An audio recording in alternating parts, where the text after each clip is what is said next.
Bonsoir à tous, merci de votre attention. Voici les titres de l'actualité de ce mercredi. Le pape a été hospitalisé hier soir en urgence et placé sous assistance respiratoire. Il ne sortira pas avant quelques jours. Son entourage indique qu'il n'y a aucune raison de s'alarmer. Le pape se reprend, vient même d'indiquer le ministre italien de la Santé. Jean-Paul II est grippé depuis dimanche. En France, une campagne contre la banalisation du cannabis, affiches, messages à la télévision et numéros verts pour mettre en garde contre les risques de dépendance, de désocialisation et de troubles de la mémoire. Ingrid Betancourt est vivante et en bonne santé, c'est ce qu'affirme l'un des commandants de la guérilla qui la retient en otage. Il y aura 3 ans, dans quelques jours, que la franco-colombienne a été enlevée. Bataille autour d'une directive européenne, la directive Bolkestein. Elle établit que les entreprises de services installées dans un autre État membre pourront appliquer la loi de leur pays d'origine. La France craint un dumping social et demande sa remise à plat. Le boom des centenaires, ils étaient 200 en 1950, ils sont 6000 aujourd'hui et la France est l'un des pays d'Europe où ils sont les plus nombreux. C'est le dossier de cette édition. Enfin, l'incroyable scénario du Vendée Globe. Après 87 jours de course, le Tour du monde en solitaire s'achève au sprint. Vincent Rioux semble assuré de l'emporter cette nuit au Sable d'Olonne où des dizaines de milliers de personnes sont déjà rassemblées. Le Vatican veut donc rassurer ce soir sur l'état de santé de Jean-Paul II.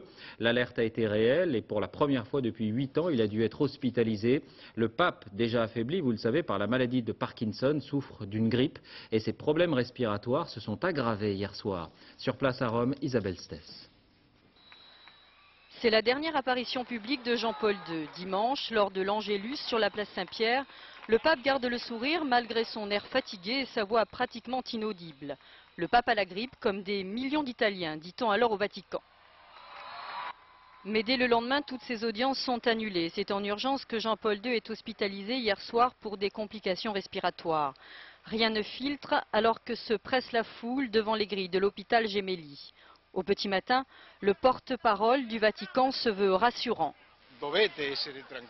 Vous devez être tranquille, dit Joachim Navarro-Valls, il n'y a aucune raison de s'alarmer aujourd'hui et moi je repars tranquillement à mon bureau. Des prières sous la fenêtre du pape au 10e étage de l'hôpital Gemelli. Jean-Paul II y a séjourné déjà 7 fois. Le pape n'est pas en réanimation mais sous surveillance respiratoire. Le danger, c'est que l'air ne peut arriver aux poumons et que la respiration peut se bloquer, dit ce médecin. Car la maladie de Parkinson du pape aggrave les risques d'étouffement. Alors toute la journée, la presse s'est bousculée en attendant des nouvelles. Dans son unique communiqué vers 11 h ce matin, le porte-parole du Vatican confirmait le diagnostic. Il affirme alors que l'état de santé du pape est stable et qu'il avait même concélébré une messe dans son lit. Le pape va mieux et les médecins sont optimistes. C'est ce que vient de déclarer le ministre italien de la Santé après avoir rendu visite à Jean-Paul II. Mais le pape devra rester encore hospitalisé quelques jours, mais pas quelques semaines, a tenu à préciser le Vatican. Voilà, pas de retour au Saint-Siège donc avant plusieurs jours. Sur place, il n'y avait pas véritablement d'inquiétude, mais tous les fidèles ont évidemment prié pour le pape. Correspondance Gérard Grisbeck, Claude Ganous. La place Saint-Pierre est restée presque vide toute la journée. Comme si chacun savait que le pape a quitté ses appartements. Le sapin et la crèche de Noël ont presque l'air de s'excuser d'être encore là. Pourtant, d'habitude, chaque mercredi, des milliers de fidèles viennent ici à la rencontre du Saint-Père pour l'audience. Ma première réaction a été une grande émotion, parce que s'il va vraiment mal, nous risquerions de perdre quelqu'un de grand. Au cœur de Rome, le séminaire français. Le lieu n'est jamais très animé, l'ambiance est studieuse. Ici, les prêtres viennent parfaire leur formation en théologie, bien sûr. Ce sont les futurs cadres de l'Église. L'un d'eux sera peut-être un jour pape. Nous avons appris qu'il a pu participer à la messe, concélébrer avec son secrétaire particulier, ce qui évidemment manifeste qu'il est capable de vivre les réalités de la messe, de l'Eucharistie, et donc c'est un point rassurant. Rassurant, mais sans plus. C'est plutôt l'espoir qui domine à Saint-Louis des Français, autre lieu de la capitale. Ce matin, plusieurs personnes m'ont dit quand même, cette fois-ci, j'espère que bon, ça va s'arranger, mais c'est vrai que ça s'aggrave quand même de mois en mois, on dirait. Hein. Et donc, on espère tous, bien sûr. Ce matin, l'inquiétude dominait. Ce soir, on semble plus serein, voire presque optimiste. Gérard Grisbeck qu'on retrouve en direct devant l'hôpital. Bonsoir Gérard, changement de climat, donc on l'a entendu ces dernières heures.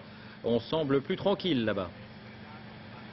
Oui, c'est vrai, David. On a l'impression que finalement, on a réussi à passer un cap, que le Saint-Père qui est arrivé ici dans des conditions dramatiques hier soir, on avait l'impression qu'il s'étouffait. Et finalement, il a réussi à surmonter cet obstacle. Et donc, ce soir, on nous dit qu'il va mieux. Alors, c'est vrai que finalement, il n'a jamais perdu connaissance. Ce matin, semble-t-il, effectivement, il a pu dire quelques prières en compagnie de son plus proche collaborateur. Il est en réalité juste derrière moi, ici au 10e étage. Vous savez, quand on dit la chambre du pape, en réalité, il s'agit de 2 chambres d'un appartement et à côté d'une petite chapelle qui est faite ici exprès pour lui. C'est quand même la 7e fois qu'il est hospitalisé dans cet hôpital. Mais c'est vrai qu'on sent un vent quand même d'espoir, puisque des gens on discute en ce moment même de savoir comment on va faire dimanche pour l'Angélus. Eh bien, on pense que le pape ici, non pas physiquement, mais au moins par sa voix, pourra ici célébrer l'Angélus, donc dès dimanche. Le pape a l'habitude de dire que finalement, lorsqu'il veut avoir des nouvelles de sa santé, eh bien, il lit le journal, il écoute la radio, il regarde la télévision. On peut dire que vu le nombre de journalistes ici, de la presse italienne comme de la presse internationale, eh bien, il a quand même beaucoup de travail devant lui. Merci Gérard. Des millions de catholiques ont dit des prières un peu partout dans le monde. Image ici de Czestochowa et Poznań en Pologne, la patrie de Jean-Paul II, où l'on célébrait au long de cette journée la fête de la Chandeleur. Ça n'est pas la première alerte pour Jean-Paul II depuis le début de son pontificat. En 1978, il a été très éprouvé et les médecins ont toujours constaté que son meilleur atout était sa très forte volonté de faire face. Gilles Rabine. Avant l'attentat de la place Saint-Pierre le 13 mai 81, Jean-Paul II est un pape infatigable et solide comme un roc. Après, la longue litanie de ses ennuis de santé commence. Blessé au ventre, il se relèvera de l'attentat avec une santé de nouveau intacte, en apparence. Le pape connaît alors 11 années de répit. 1992, on l'opère d'une tumeur bénigne au côlon. À partir de cette année-là, une rumeur le dit atteint d'un cancer de l'intestin, rumeur qui sera toujours démentie par le Vatican.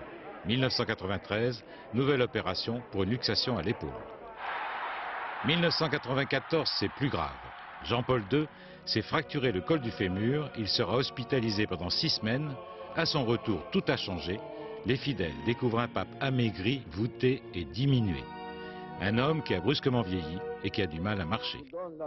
Noël 95, premier malaise public, le pape doit interrompre sa bénédiction. 1996, nouvelle année noire, opération pour une appendicite. Le Saint-Père ne peut plus cacher les effets de la maladie de Parkinson, dont il souffrait en secret depuis plusieurs années. En 4 ans, la vie de Jean-Paul II va basculer. 2000, contre la maladie de Parkinson, les médicaments n'agissent plus. Le pape perd sa mobilité mais voyage toujours. On le voit de plus en plus souvent sur ce fauteuil roulant fabriqué exprès pour lui.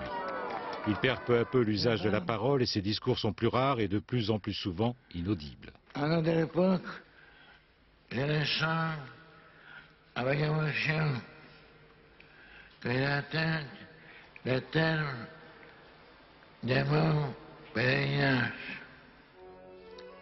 La vie de Jean-Paul II n'est plus qu'un long calvaire que ce soldat de Dieu entend vivre jusqu'au bout. Ouais, pour refermer ce chapitre et bien comprendre, le docteur Jean-Daniel Flézaquier nous a rejoint. Bonsoir Jean-Daniel. On peut dire qu'aux yeux des médecins, le pape est déjà un survivant. C'est un homme étonnant. Et là, cette fois-ci, les médecins sont confrontés à une vraie difficulté. C'est un homme de 84 ans qui a une infection pulmonaire et qui surtout a une forme extrêmement sévère de maladie de Parkinson. Et dans cette maladie, les muscles respiratoires fonctionnent particulièrement mal. Il y a une gêne à la déglutition, ce qui veut dire que toutes les sécrétions qui encombrent les bronches, il a du mal à les évacuer. Le risque de défaillance du système respiratoire est colossal. Et dans ce cas-là, il faudrait recourir à une ventilation artificielle, c'est-à-dire introduire un tube dans la trachée et demander à une machine de le faire respirer.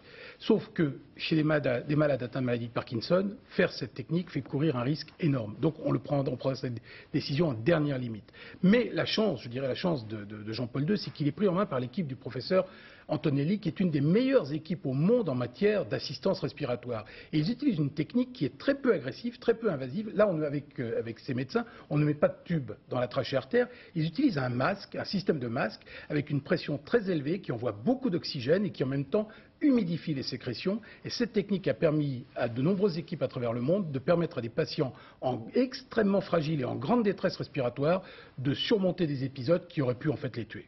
Merci Jean-Daniel. Autre actualité de cette journée, ce coup de semonce contre le cannabis. Les jeunes seraient toujours plus nombreux à en consommer. On parle souvent de drogue douce parce qu'elle ne provoque pas a priori de dépendance. Mais justement, les cas d'addiction sont de plus en plus nombreux, d'où cette campagne de grande ampleur. Laurent dit Frédéric Montel.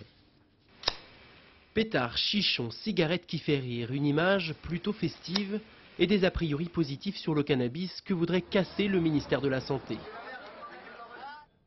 Au début, il me fallait 15 joints pour être défoncé.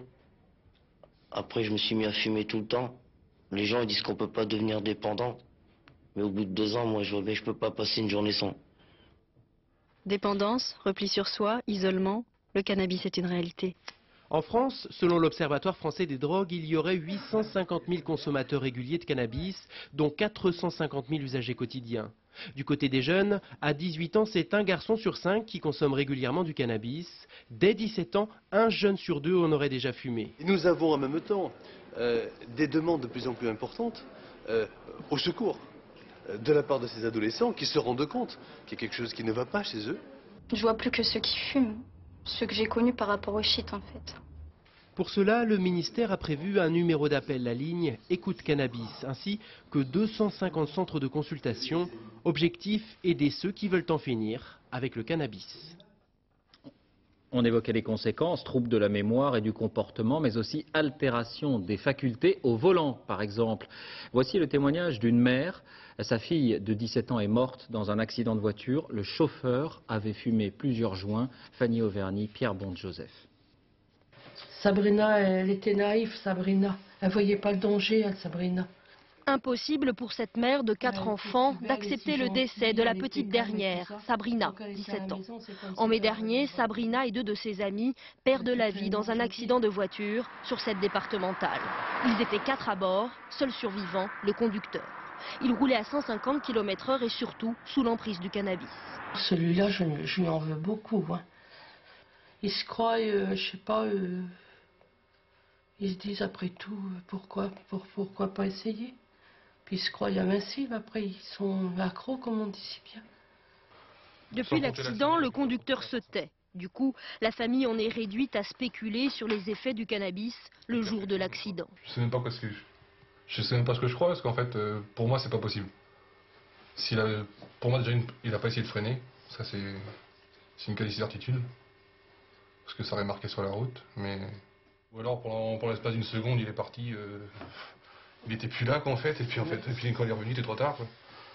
Car une chose est certaine, la consommation de cannabis altère les sens et influe sur le fonctionnement du cerveau. C'est pas juste quelque chose qui serait sympathique, le cannabis. C'est quelque chose qui agit sur les cellules cérébrales et qui en modifie le fonctionnement. De la conscience, de la perception de la réalité, du sommeil, de l'appétit, de la mémoire et de la concentration. Les spécialistes estiment que 20% des accidents mortels chez les jeunes sont liés à la consommation de cannabis. Et 50 prisons fermes ont été requis contre le chauffeur. Le jugement sera rendu courant mars. Toujours sur la route, ce carambolage meurtrier sur la nationale 79 près de Beauberry, en Saône-et-Loire. Le chauffeur d'un poids lourd, un jeune homme de 19 ans, a perdu pour des raisons qu'on ignore le contrôle de son camion qui transportait des plaques de béton. Il a percuté successivement 2 voitures et un autre poids lourd venant en sens inverse. Il y a 5 morts au total, plusieurs blessés graves. La nationale a été coupée pendant la plus grande partie de la journée. À Pau, Romain Dupuis, 21 ans, est passé aux aveux. Il a reconnu le double meurtre de l'infirmière et de l'aide-soignante. Pas de mobile précis, il a seulement expliqué ce geste par son ressentiment envers le corps médical, mais il ne connaissait pas les 2 victimes. Romain Dupuis, rappelons-le, souffre d'une forme grave de schizophrénie. Ses parents ont indiqué qu'il dormait avec un sabre pour, je cite, se défendre contre les êtres impurs. Ils avaient eux-mêmes été menacés et tenté sans succès de le faire interner durablement. Les psychiatres concernés, vous les avez aperçus il y a un instant, n'ont pas souhaité s'expliquer précisément sur ce dossier. Et puis retour sur cette affaire absurde et terrible à Paris où un passager a été poussé sous les roues d'un métro, on en parlait hier, avec au moins un élément positif qui a retenu l'attention, la réaction des voyageurs. Après une course de plusieurs minutes, 3 d'entre eux ont pu arrêter l'agresseur. Éléonore Gay, Annie Triboire. En guise d'hommage anonyme, un bouquet de fleurs à l'entrée du métro. Voici Kamel Zeriati. Avec 2 autres personnes, il a permis l'arrestation du meurtrier. Il y avait une dame qui paniquait, je lui dis mais là qu'est-ce qui se passe madame? Elle dit voilà, c'est lui qui a poussé la victime. Le temps que je termine de parler avec la bonne dame, c'est une technique. Et là je le rattrape au niveau de la rue Beaubourg. Une course-poursuite s'engage alors en surface. À 200 mètres du métro, le suspect est maîtrisé et remis à la police. Des trucs pareils, ça pouvait m'arriver à moi, à vous, à n'importe quel usager, c'est malheureux. Mais parfois les personnes ont plus peur. Tout à fait, j'ai remarqué, on était à peu près 200 personnes, personne n'a réagi. C'est souvent comme cela lors d'agressions dans les transports en commun. Peu de gens interviennent. Quand il y a un meurtre sauvage et qu'on peut attraper la personne, je pense que j'aurais rattrapé la personne également. Ah oui, je trouve ça très bien, très courageux. Moi, je sais pas si je l'aurais fait parce qu'avec mon petit gabarit... Kamel est algérien. Il vient d'obtenir sa carte de séjour après 14 ans passés dans la clandestinité en France. La RATP indique ce soir qu'elle réfléchit à une manière de récompenser son geste. 4 nouvelles mises en examen pour Michel Fourniret. Il s'agit, vous le savez, de ce tueur en série auquel on impute 7 meurtres. Jusqu'à présent, seule la justice belge l'avait inculpé. Les juges français ont fait le déplacement en Belgique pour l'interroger et entamer les poursuites. Amaury Guibert, Guillaume Michel. Haute protection autour de Michel Fourniret dans les couloirs du palais de justice de Dinan. L'homme semble impassible, mais la semaine est décisive. Plus de 6 mois après les aveux, les premières mises en examen dans 6 dossiers pour le tueur en série présumé et dans 4 pour sa femme Monique Olivier. Loin de cette agitation judiciaire, les Laville espèrent toujours savoir une chose, où repose le corps d'Isabelle, leur fille, tuée en décembre 1987 près d'Auxerre par Michel Fourniret. Il a avoué le crime mais dit ne plus se souvenir où il a enterré la jeune fille. De l'enquête, les Laville ne savent pourtant presque rien depuis que tous les dossiers ont été centralisés à Charleville-Mézières. Je n'ai plus aucun contact, je ne sais plus ce qui se passe, plus rien. Donc, si vous voulez, c'est sûr qu'on peut être en colère. Chaque fois que l'affaire a été relancée d'une façon ou d'une autre, au bout de quelques mois, le silence est retombé.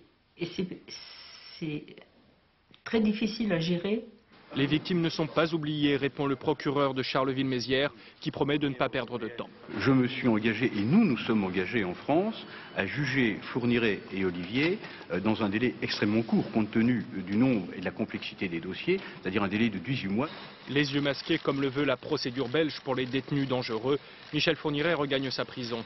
La prochaine étape, c'est une extradition vers la France, mais pas avant quelques mois. La police serait-elle de plus en plus rude? On sait que les plaintes pour violences et outrages ont augmenté de 3% en 2003. Une nouvelle affaire, entre guillemets, est portée sur la place publique à Paris. Un orthodontiste a été interpellé parce qu'il téléphonait sur sa bicyclette. L'échange a mal tourné. Bilan, 25 heures de garde à vue. Karine Comazzi, Édouard Perrin. Quand cet orthodontiste parcourt les 200 mètres qui séparent ces 2 laboratoires, c'est toujours à vélo. Ce matin-là, le portable à l'oreille, la police l'interpelle et le prie de raccrocher. Papier. Désolé, j'ai pas de papier sur moi.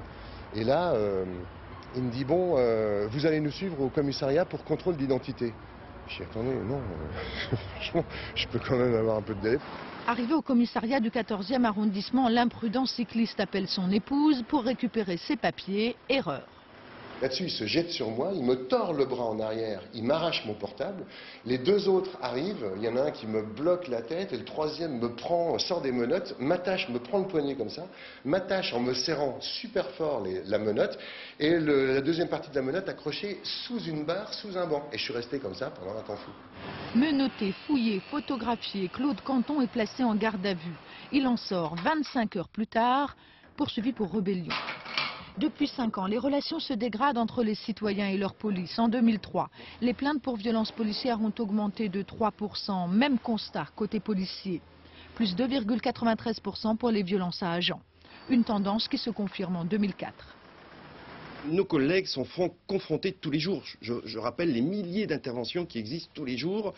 En France, sont confrontés à n'importe quel individu. Donc il faut aussi préserver la personne comme se préserver soi-même. Claude Canton a porté plainte auprès de l'IGS. La police des polices, en attendant, il met pied à terre pour téléphoner. Le procès du tunnel du Mont-Blanc entre dans le vif du sujet. Le directeur d'enquête de la police a été entendu aujourd'hui. Il a souligné que le feu avait provoqué une situation de cataclysme, ce sont ses termes. Il a aussi évoqué les difficultés des policiers pour rechercher les responsabilités. Une audience qui a permis une nouvelle fois de mettre en évidence les lacunes du système de sécurité. Nous avons voulu savoir, 6 ans après, si les choses avaient changé dans le tunnel du Mont-Blanc et ailleurs. Enquête Benoît Gadret, Philippe Évêque. Ceci n'est pas une reconstitution, mais le début d'un incendie filmé sur l'autoroute A43. Dans un tunnel, ce type d'incident peut tourner à la catastrophe, comme au Mont-Blanc. Depuis ce drame sans précédent, les pompiers améliorent leur technique d'attaque du feu. Un centre de formation a été créé au tunnel de Fréjus. Dans le même temps, la réglementation a évolué pour les tunnels de plus de 300 mètres. Il y en a 200 en France. En cas d'incendie, les exploitants doivent éloigner les fumées des usagers. Une opération très difficile dans les tunnels où l'on circule dans les deux sens, car avant et après le camion en feu, il y a des véhicules et donc pas de voie libre pour pousser les fumées. Ce sont ces ouvrages à un seul tube qui sont les plus dangereux, d'où l'obligation d'évacuer rapidement les usagers. La première dizaine de minutes est absolument cruciale. Pendant celle-ci, les conditions sont le plus souvent assez favorables encore dans le tunnel. Au-delà, on n'est pas certain que l'incendie ne va pas dégénérer en quelque chose qui sera difficile à maîtriser ensuite. Les usagers doivent donc pouvoir rejoindre une issue de secours en parcourant au maximum 100 mètres dans les tunnels urbains et 200 mètres dans les autres. Ces issues, comme celle du tunnel rénové du Mont-Blanc, doivent être reliées à une galerie d'évacuation vers l'extérieur. Beaucoup d'ouvrages ont ainsi été modifiés ou sont en cours de travaux, comme ici à Sainte-Marie-aux-Mines, où l'on perce une galerie de secours. Moi je dirais aujourd'hui, après tous les travaux qui ont été réalisés, qu'il doit rester probablement entre 15 et 20% de tunnels où se posent encore quelques problèmes. Il reste donc des tunnels à risque pour lesquels la mise aux normes s'avérera longue et coûteuse. C'est le cas du tunnel de la Croix-Rousse à Lyon, un système de désenfumage vieillissant, aucune issue de secours. D'autres ouvrages restent sensibles en l'état, les tunnels du Chat, de Sciez, de Fréjus, du col de Tende, de Lioran et celui de Puymorin. Dans la plupart de ces tunnels, la circulation des camions est réglementée. À l'étranger d'abord cette confirmation, il y aura bien un sommet entre Ariel Sharon et le président de l'autorité palestinienne, Mahmoud Abbas, ici en visite en Turquie aujourd'hui. Ce sommet se déroulera en Égypte mardi prochain à Sharm el-Sheikh. Le président égyptien Hosni Moubarak et le roi Abdallah II de Jordanie participeront également et il s'agit bien sûr de relancer le processus de paix. Nouveau séisme en Indonésie, les îles de Bali et de Lombok ont été ébranlées par un tremblement de terre de magnitude 5,5. Il n'y a pas eu de raz-de-marée, pas de victimes et les dégâts sont limités. Au Sri Lanka, la controverse se poursuit autour d'un bébé miraculé. L'affaire avait fait la une de la presse internationale. Un couple revendique la parenté de ce garçon de 4 mois, mais la justice est sceptique. Elle vient d'ordonner qu'un test ADN soit effectué. Caroline Gauthier. Les larmes d'une femme déchirée, les cris d'un homme à bout de force. Soutenu par leurs proches, ce couple traverse la ville, déterminé à récupérer un bébé de 4 mois qu'ils disent être leur enfant. « Je veux mon petit garçon », hurle-t-il, « je vais me suicider si je ne le récupère pas ». En nombre, les voilà à l'hôpital au chevet de ce tout jeune rescapé. Ce bébé est un miraculé du tsunami, découvert seul, flottant sur des branches. 9 femmes ont alors affirmé être sa maman. Aujourd'hui, seule Runita revendique sa maternité. Elle s'empare du bébé, mais elle ne peut l'emmener avec elle. Dans le raz-de-marée, cette famille a perdu sa maison, mais aussi tous ses papiers. Plus de documents pouvant prouver un éventuel lien de parenté avec l'enfant. Le couple s'en est donc remis à la justice et le tribunal a rendu sa décision aujourd'hui. Le juge a donné l'ordre de faire un test ADN pour s'assurer qu'il s'agit bien des parents. Une nouvelle à l'origine de la colère des parents. Au Sri Lanka, il faudra 2 mois pour obtenir ces résultats. Dans l'attente, l'enfant restera un petit orphelin de l'hôpital. En bref, la tension toujours très vive au Népal, on l'évoquait hier. La rébellion maoïste appelle à l'union, je cite, des forces populaires pour s'opposer au roi qui a limogé le gouvernement et décrété l'état d'urgence. Image ici d'une manifestation des opposants au roi de l'autre côté de la frontière, en Inde. Un rappel en Irak, cela fait maintenant 4 semaines que notre consoeur Florence Aubenas et son guide-interprète Hussein Hanoun n'ont plus donné de nouvelles. Des nouvelles en revanche d'une autre otage française, franco-colombienne très exactement, Ingrid Betancourt. Elle est en bonne santé, c'est ce qu'indique le chef de la guérilla des FARC. Il y aura 3 ans dans quelques jours qu'Ingrid Betancourt, ex-candidate à la présidentielle, a été enlevée en Colombie et sa famille a lancé un nouvel appel aujourd'hui. Jacques Cardoz, Élise Ramirez. Cela faisait 6 mois que l'on était sans nouvelles d'Ingrid Betancourt. Pas la moindre information sur ses conditions de détention ou son moral. Pas de nouvelles vidéos non plus, mais ce matin, le commandant des FARC, Raúl Reyes, a affirmé qu'elle était en bonne santé. Comme chaque semaine, Radio Caracol a ouvert son antenne aux familles des séquestrés et la station a bien entendu accueilli la mère et le mari d'Ingrid Betancourt. J'espère que tout va bien. Sois patiente. Nous travaillons pour vous, pour la libération de chacun d'entre vous, de tous les otages. Bonne nuit, Nini. Nini de mon cœur. Je t'aime beaucoup et je t'attends comme si tu étais partie hier. Le gouvernement colombien ne s'intéresse pas aux otages. Le problème des otages n'est pas au calendrier du président Uribe. Ce qui l'intéresse, lui, c'est sa réélection. Le 23 février prochain, Ingrid Betancourt pourrait célébrer un triste anniversaire, ses 3 ans de détention. Pendant ce temps, les discussions sur la libération n'avancent pas ou peu. D'un côté, le président Uribe, de l'autre, la guérilla marxiste. Les deux partis affirment être favorables à un échange, tout en se renvoyant la responsabilité de l'échec des négociations. Les FARC retiennent pourtant 1600 otages et 300 rebelles sont détenus dans les prisons colombiennes. Nouvel espoir pour la mère d'Ingrid Betancourt, la prochaine visite du président Uribe à Paris, où il doit rencontrer Jacques Chirac. Jacques Chirac qui est arrivé à Dakar pour une visite officielle de 2 jours. Il s'agit de réaffirmer les liens entre la France et ce pays, présenté comme un modèle pour l'Afrique francophone. Accueil populaire, selon la formule officielle, à l'aéroport et au centre-ville de Dakar, où vous le voyez, une foule enthousiaste s'était massée sur le bord des routes. Jacques Chirac qui a décidé à son tour de mettre tout son poids contre une directive européenne en projet, la directive Bolkestein. Elle établit que les entreprises de services installées dans un autre État membre de l'Union pourront appliquer la loi de leur pays d'origine. La France craint un dumping social et demande sa remise à plat. C'est une nouvelle bataille qui s'engage. François Baudonnet, Jacques Deveau. Les légumiers bretons n'en reviennent toujours pas. À l'automne dernier, ils reçoivent un message électronique d'une société polonaise. Elle leur propose de la main-d'œuvre à moitié prix. Les Français refusent, pourtant l'offre est alléchante. 4,50 € ou 5 €, ça paraît peu en France, mais pour un Polonais, c'est pratiquement 3 ou 4 fois supérieur à ce qu'il aurait touché dans son pays. Cette intrusion de l'Europe ultralibérale chez les producteurs de chou-fleur intervient alors même que depuis 1 an à Bruxelles, la directive dite directive Bolkestein fait débat. Elle prévoit qu'un salarié polonais, par exemple, envoyé en France, doit être embauché conformément à la réglementation française, y compris sur le plan du salaire. Mais que son employeur paiera les charges en Pologne, où elles sont moins élevées, et que les contrôles, s'il y en a, seront effectués également en Pologne. C'est le principe du pays d'origine auquel la France s'est violemment opposée aujourd'hui.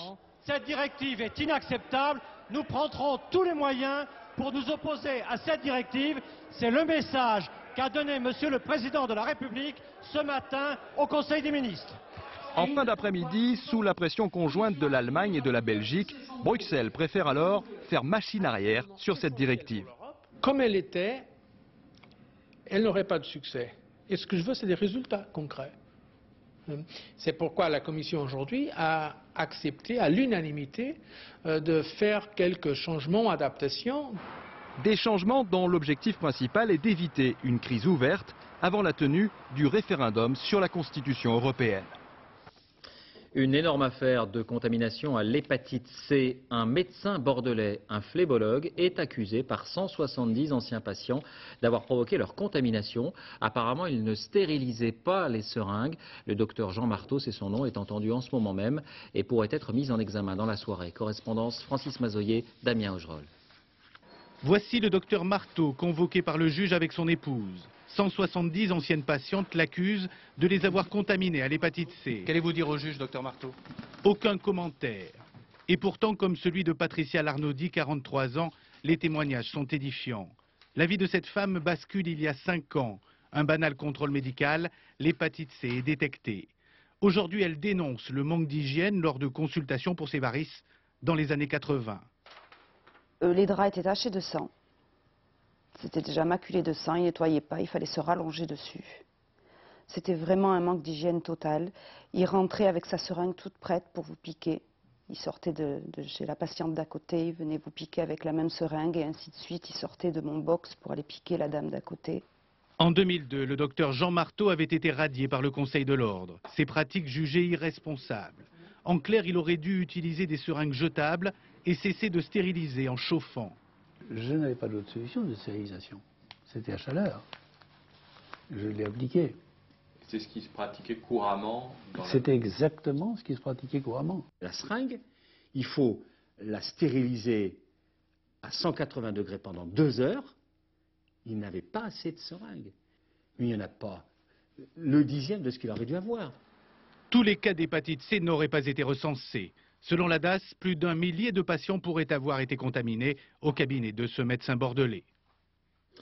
La santé toujours avec le boom des centenaires. Ils étaient 200 en France en 1950, ils sont 6000 aujourd'hui et notre pays est l'une des nations d'Europe où ils sont, semble-t-il, les plus nombreux. C'est le dossier de cette édition, il est signé Nicolas Lemarinier, Alain Locassio. Philippe Rabinovitch est le centenaire le plus rapide du monde. En juillet dernier, il battait son propre record du 100 mètres, 30 secondes, 86 centièmes. En France, Yvonne Noss, elle, ne court plus, mais depuis le 5 octobre, elle peut s'enorgueillir de faire partie du club des centenaires. Eh bien, j'aime bien ça, c'est beau parce qu'on fait la fête. Et qui dit fête, dit chansonnette. Et j'y mettrai mon père, ma mère, mes frères et mes sœurs. Oh, ça serait le bonheur. Oh, non, non. Faut le faire. Yvonne Noss est vive d'esprit, a travaillé toute sa vie, elle est très entourée par sa famille. Et c'est ma jolie petite Pépé. Le portrait type du centenaire. Ils étaient 200 en 1953, 6000 aujourd'hui, ils seront 150 000 en 2050. Mais quel est leur secret ? Elle a vécu quand même assez longtemps à la campagne, et bon, peut-être qu'elle a eu une hygiène de vie qui lui a permis d'arriver jusqu'à cet âge-là. Y a-t-il une hygiène de vie ou un régime alimentaire particulier? À l'autre bout de la Terre, en Chine, cette vieille dame n'a jamais vécu comme Yvonne Noss, ni mangé les mêmes choses. Elle a pourtant 104 ans.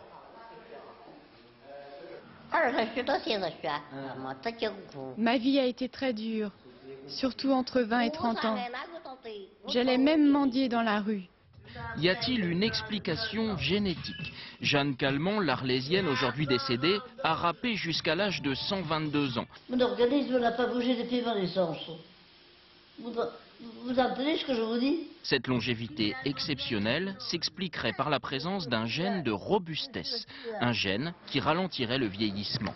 Mais les chercheurs sont partagés sur ce point.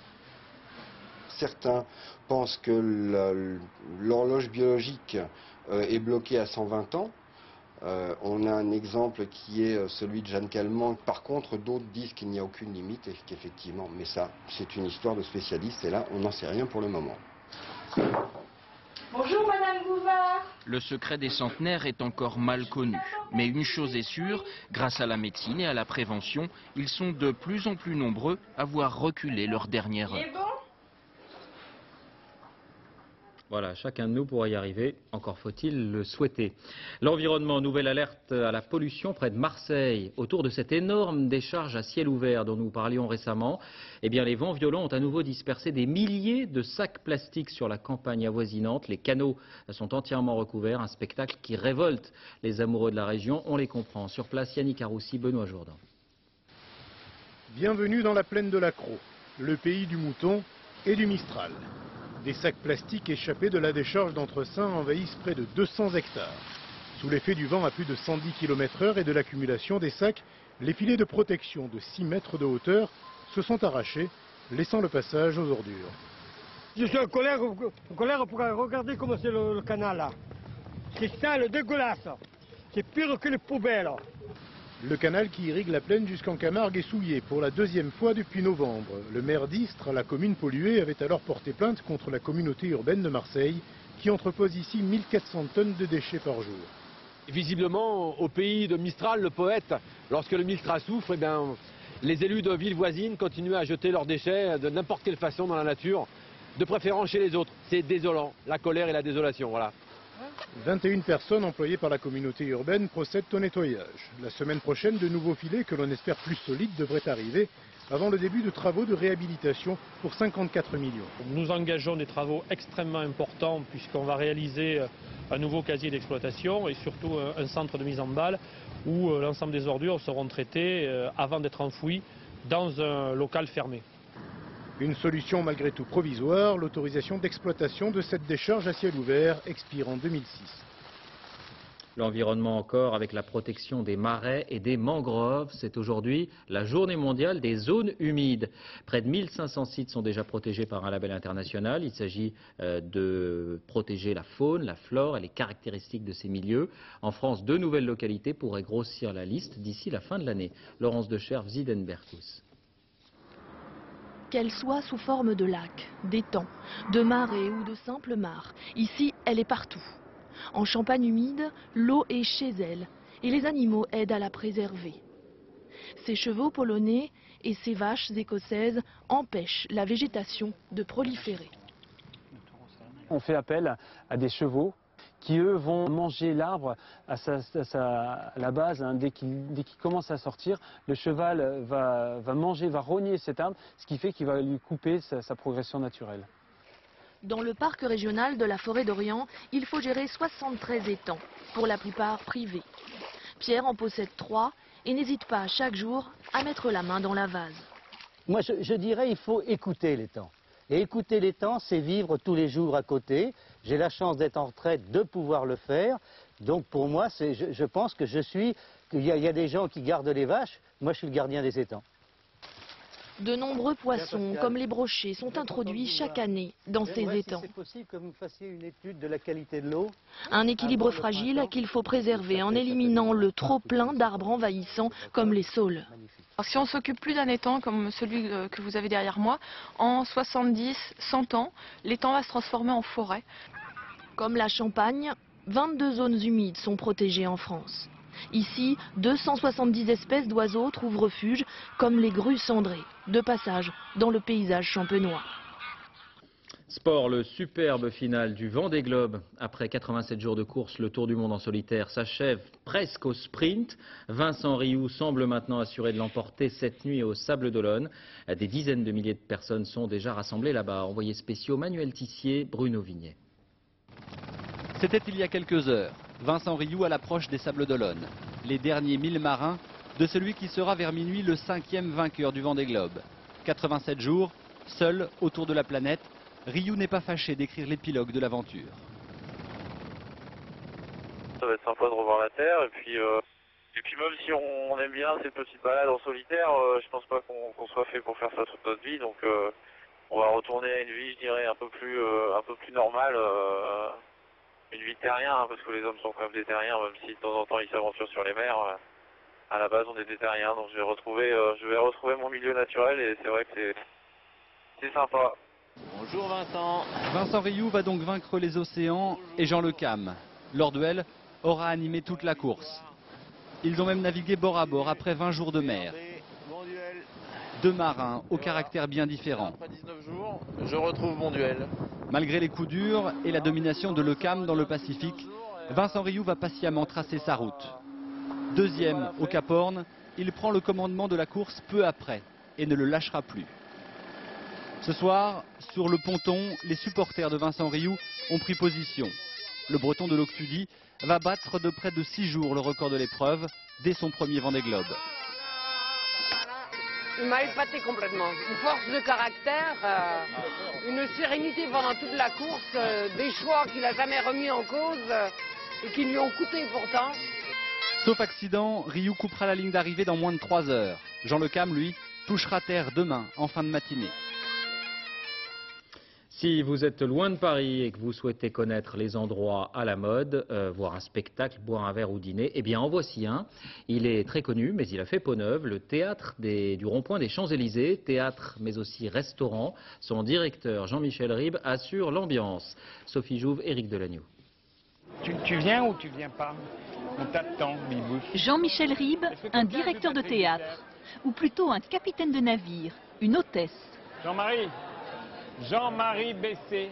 Qui accueille tous les soirs les spectateurs, comme des amis qu'il faut retenir. Moi, je fais des pièces pour mes amis, donc j'accueille mes amis finalement, c'est la même chose. Non mais c'est vrai, c'est comme un dîner. Un quart d'heure plus tard, Ribes fait les dernières retouches à cette histoire cruelle et burlesque d'un homme qui retrouve sa famille et ses souvenirs d'enfance. Certains disent qu'elle est plus belle que la coiffeuse. Oui, pardon. Et pour servir ce texte d'un auteur inconnu, il a fait appel à 3 monstres sacrés. Judith Magre, Michel Aumont, Claude Brasseur. J'aime bien le risque, mais ça fait peur. Hein, mais si j'ai pas peur, je m'emmerde, moi. Alors, Révéler au grand public un auteur tout à fait étonnant d'aujourd'hui, ça je trouve que à ce moment-là, les grands acteurs font vraiment leur métier. Ribes côté cour et côté jardin, avec dans la petite salle de 100 places, des textes qui multiplient les expériences. Mais c'est très cher, Verbier, vous savez. Ah oui, mais bon, c'est pour un peu l'impressionner. L'impressionner? Oh, la serveuse. Ah oui. Une première pièce cocasse du jeune Sébastien Thierry, que Ribes épaule par sa mise en scène. Peut-être mieux que toi. Il a enlevé les phrases un peu superflues, il en a rajouté des un peu belles et un peu jolies, qu'on fait des liens entre les choses. Un spectacle de café-théâtre, c'est devenu un spectacle de théâtre. Voilà. C'est ça le rond-point. Une belle au bois dormant que Ribes a réveillé. Un lieu d'accueil pour les auteurs vivants. Et ça marche. 2000 manuscrits reçus chaque année, une vaste librairie, 3 salles, un restaurant. Tout ce qui fait qu'on s'y sente bien. 23 heures et l'émotion d'Yves Ravet. Professeur de lettres à Besançon et auteur inconnu qui vient d'entendre ces mots dans la bouche d'un Claude Brasseur ou d'une Judith Magre. Rien ne peut traduire cette ivresse-là. Fin de ce journal. Merci de l'avoir suivi. Tout de suite la météo. Patrice Drevet, 20h55, un téléfilm avec Marc Keller, Par amour. 1h05, dernier journal Laurence Piquet. Dès 6h30 Télématin, Françoise Laborde recevra dans les 4 vérités le journaliste et écrivain Jacques Duquesne. On se quitte sur ces images qui vont faire plaisir à ceux qui n'aiment pas les ascenseurs. La course annuelle vers le sommet de l'Empire State Building à New York.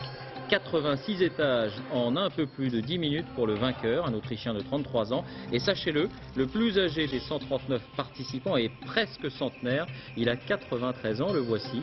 Il est monté en 50 minutes. Bravo. À demain.